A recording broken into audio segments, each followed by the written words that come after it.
aussi avec le groupe média parce que mën naa wax ni man Faye et votre soutien a été de sans faille depuis bi ñu ñëwee Sénégal voilà su loolu passé nag comme ni nga ko waxee dama jàpp ni tey rek suñu dëkk le pays malheureusement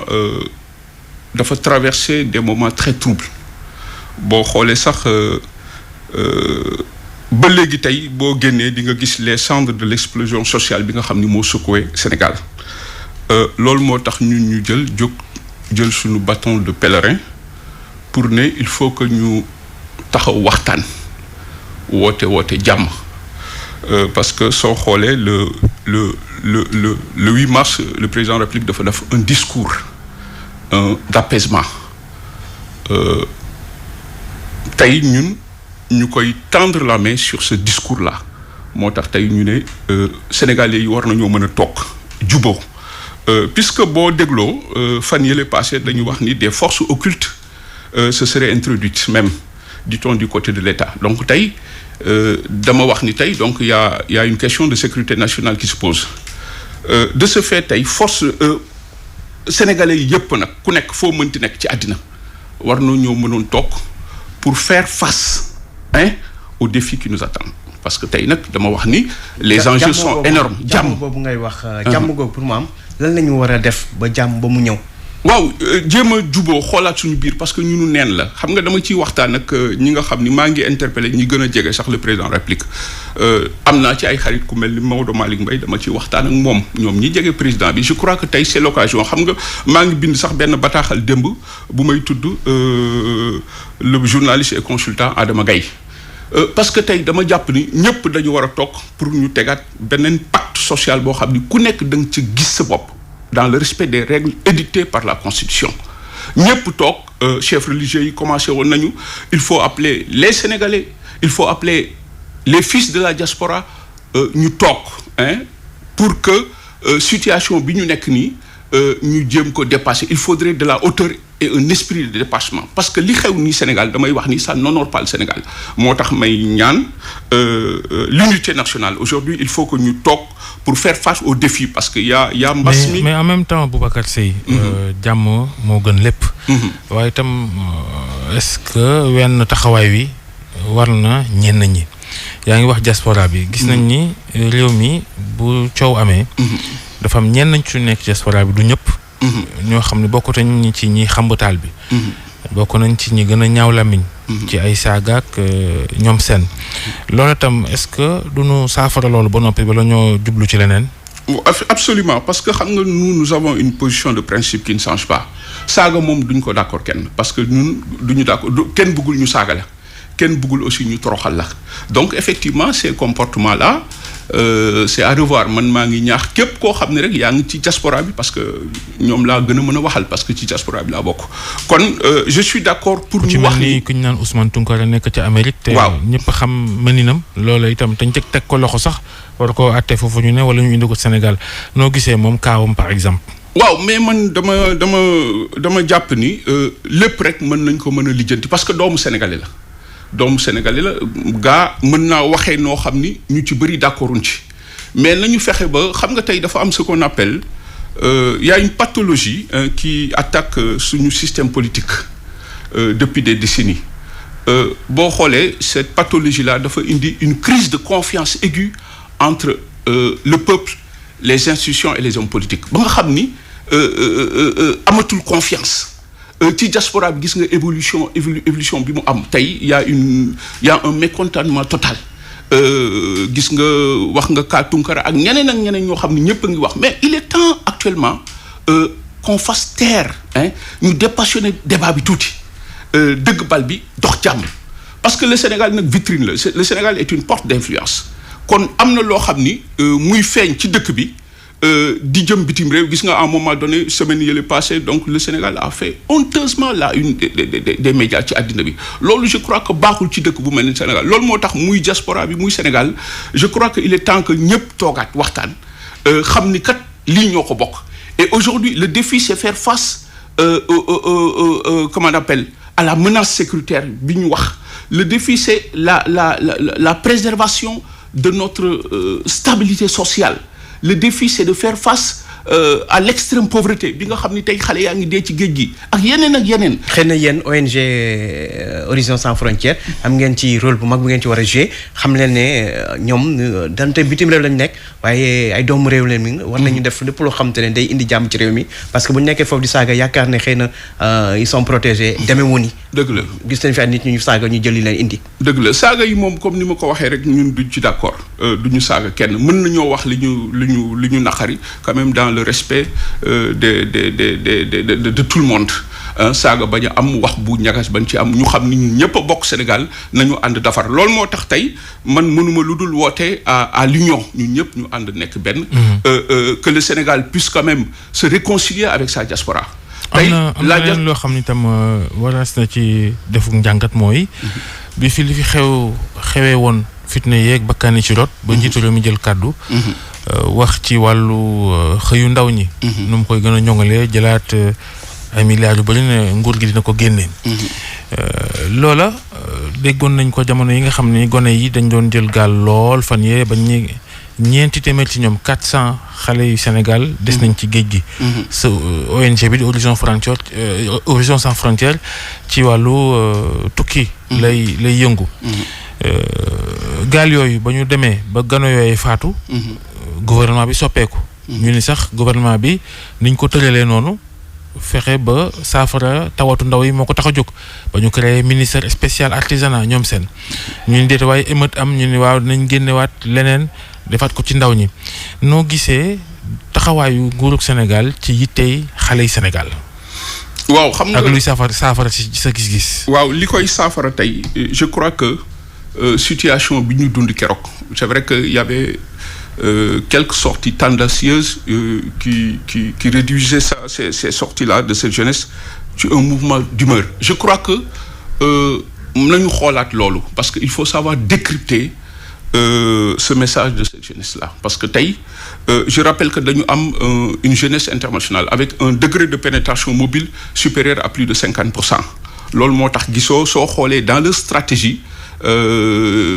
di nga ci gis yeneen innovation c'est une stratégie et des convictions désormais structurantes et structurées donc parce que tout simplement tey jeunesse bi ñu am dafa nekk une jeunesse très exigeante moo tax dañ leen war a déglu c'est une jeunesse qui a besoin de justice sociale d'équité et d'égalité dans l'employabilité c'est très important loolu moo tax ñun ñu doon xalaat comme ni nga ko waxee ñi dee mënul lu ñu la wax sax le chiffre en termes de valeur absolue c'est que des approximations maintenant pour loolu am nag il faut que ñu changer de paradigme il y a un travail à faire en amont et un autre à faire en aval parce que nous avons aussi au-delà des causes économiques nous avons des causes socioculturelles moo tax ñun li ñuy ñaax li ñuy conseiller le président de la République maa ngi ciy waxtaan ak ñi ko gën a jege pour ñu digal ko mu teg aujourd'hui puisque la migration est transversale parce que dossier bi dafa laal fu nekk les enjeux sont sécuritaires il y a gis nga affaire u feebar bi aussi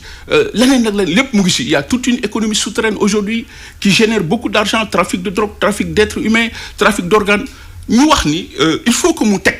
un ministère plein chargé des migrations internationales ou bien une agence autonome reliée directement à la présidence beneen bi ñi dee ci géej gi wax nga ko tey il faudra bien que le nombre en valeur absolue mën ko xam mais faire une cartographie des zones de vulnérabilité suñ ko defee ñu teg ay agence pour l'emploi agence yooyu dañ koy teg dans chaque secteur de localité bu nekk cette agence-là ça permettra de collecter des informations benn fiche technique la boo xam ni dañ koy remettre agence boobu maintenant au-delà des causes économiques il faudrait ce qu'on appelle aujourd'hui des ateliers de relecture de la perspective avec des outils d'aide à la prise de décision parce que migration tey dafa nekk une pathologie ñëpp la laal il faut que au niveau de cette jeunesse-là ñu créer un déclic pour que nit ñi mën a xam seen bopp mën a gëm seen bopp. parce que programme bu bees bi nguur gi tëral président annoncé ko 350 milliards diiru ñetti at ndax yaakaar nga ne dina taw téye ndaw ñi ba dootuñu jëli gaal di tayle seen bakkan ngi dem dugal. mais à condition que ñu changer de stratégie ñaata xaalis lañ fi dugal tey la wàllu gën a ay. moo tax nous sommes en train de donner d'autres pistes de solutions pour que président bi tenir compte ci facteurs yooyu parce que tey gis nga cette jeunesse là il faut que dama wax ni sax dëkk bi il faudrait que ñu tabaxaat dëkk bi hein pour une restauration des valeurs et tabaxaat yeneen identité parce que il faudrait une reconstruction des identités parce que xale yi dañoo dem ba nga xam ne dañoo réer sur le plan historique xamuñu seen bopp yooyu yëpp tey c'est ay liggéey la ñu war a def en amont et en aval pour une relecture des perspectives parce que suñ ko deful rek xaalis yooyu yëpp boo xoolee du mujj fenn ñaata nit lañ fi financé ñu jël xaalis boobu dem tukkiwaat il faut que xale yi ñu gëm leen ni que l'avenir est ici il faut que Sénégal gën a mën a tegaat ay matuwaay pour la prise en charge de cette jeunesse-là il faut une relecture des perspectives j'insiste sur ça il faut que nit ñi delloo seen bopp ci yàlla parce que la notion de am-am la notion de tekki yooyu yëpp il faut que ñu xoolaat ko pour que ces jeunes-là puissent comprendre que l'avenir de l'Afrique c'est ici loolu nag il faudrait une vision novatrice il faudrait une vision humanitaire et altruiste pour les générations à venir loolu moo tax il est nécessaire aujourd'hui que ñu toog waxtaan on gagnerait en efficacité donc une réflexion approfondie pour des alternatives yi nga xam ni tey pour d'autres alternatives yi nga xam ni tey moom la jeunesse bi laaj il faut impérativement qu'on crée ce qu'on appelle les assises de l'emploi les assises de l'immigration parce que dossier bi moo transversal dafa laal fu nekk loolu nag tey li tax sax ma ciy gën a insister wax nañu des forces vives je rappelle que le Sénégal tey dafay dugg dans une nouvelle ère géopolitique avec la découverte des hydrocarbures il y aura forcément un dumping migratoire et vu la position géopolitique et géostratégique du Sénégal damay wax ni 42% des migrations intra-africaines sont dirigées vers l'Afrique de l'Ouest et le Sénégal attire par sa stabilité donc il faudrait aujourd'hui ñu xam sur des questions sécuritaires parce que les enjeux sont sécuritaires il faudrait impérativement ce ministère-là pour xam ñi fiy fanaan ñi fiy ñëw loolu leen fi indi yooyu yëpp tey yooyu foofu moo am ay failles donc suñ ko rectifier di nga gis ni mettre encore l'accent sur beneen modèle économique qui puisse absorber aujourd'hui toutes ces problématiques. mais maintenant xale yi boo xoolee am na ñu am jom lool. xeebuñu dara waaye dafa am gone yuy xeeb itam yeggalewuñ seen jàng defuñu formation. bëgg a tekki itam naam bu ñu jàngul itam war nañ leen mën a jàppale. waaye est-ce que bu weesoo xale yi nga xam ne am nañ jom te jàpp ci dara ñeneen ñi nga xam ne tam dañuy séntu leen ba bëgg tukki wala jël gaal nu ñu war a waxee ak ñoom ba ñu gëm ni toog fii am dara mën naa nekk. loolu moo tax j'ai parlé dama wax tout à l'heure des ateliers de relecture de la perspective parce que tey notre xam nga tey le doute dafa perforer notre environnement socio-culturel ba nga xam ni xale yi gëmatuñu mën nañ tekk fii c'est là il y a un problème parce que la notion de am la relation linéaire bi am entre am ak tekki dañ ko déformer xale yi il faut ñu xam ni àddina processus la dara tëbul sotti moo tax il faut que ñu delloo ci seen bopp j'ai parlé tout à l'heure de la restauration des valeurs de reconstruction des identités pour que nit ñi mën a xam seen bopp mën a gëm seen bopp parce que suñ ko def rek nous allons vers le chaos parce que nit ñi gëmatuñ ne mën nañ fi tekki il faut que nit ñi delloo seen bopp ci yàlla au niveau des familles moo tax nous avons lancé un programme qui s'appelle AISEC dans AISEC ay atelier la waxtaan imam bi dina toog famille yi toog parce que nous sommes tous impliqués nous sommes tous responsables dans ce dossier là bu loolu affaire nag nga xam ni dañuy wax ak xale yi parce que au-delà des causes économiques il y a les causes socio-culturelles donc ce sont ces facteurs-là nos pesanteurs-là qu'il faut casser ba xale yi xam ni tey fii mën nañ fee tekki ba xale yi xam ni tey il faudrait ces révolutions épistémologiques socio-culturelles pour ñu xam ne ay doomu réew mooy tax mais loolu nag il faut que njiitu réew mi le président de la République qu'il mette tout le monde dans une dynamique de travail. xam nga li am. léegi wàllum xeex mbëkk mi immigration clandestine ràññee na ni ci wàllum xaalis bi ñu ci dugal. financement yi gis nañu sax moo la indiloon ay jafe-jafe ba jàpp la xaalis bi Union européenne joxoon Sénégal fu xaalis bi di dugg. ndax tey ba léegi loolu ngay wax maanaam xaalis bëri bu takk bi ñu ci dugal milliards yi fu mu jaar. waaw mais justement gis nga le président de la République sax daf ni mujj fekk ci li ñuy wax parce que en réalité nous avons juste joué notre rôle de sensibilisation et d'alerte de veille. sur des questions d'économie politique, sur des questions d'intérêt national en ce qui concerne les fonds fiduciaires, sur des questions de relations bilatérales entre le Sénégal et institutions yi loolu la ñu posé dans notre mission de sensibilisation pour ne président bi yow kat ci li nga woote woon dans le cadre de la gestion vertueuse mais xale yaa ngi gën a dee donc est-ce qu'il va pas falloir ñu xool xaalis boobu ñuy dugal Sénégal fu mu dugg ndax ni ñu koy utiliser foofu la su fekkee baaxul ñu changer les axes et orientations stratégiques de l'aide au développement voilà ce que nous avons dit et nous continuerons de poser cette question moom sax fekki nañ si donc tey je crois que gis nga tey jii il est impératif aujourd'hui vu les enjeux vu li fi xew keroog pour mu bañ a je rappelle que le Sénégal nekkul une terre de révolution mais c'est une terre de révolution de progression d'évolution de progression mais budul ànd ak violence le Sénégal n'est pas un pays à genoux c'est un pays résilient donc il est bon que tey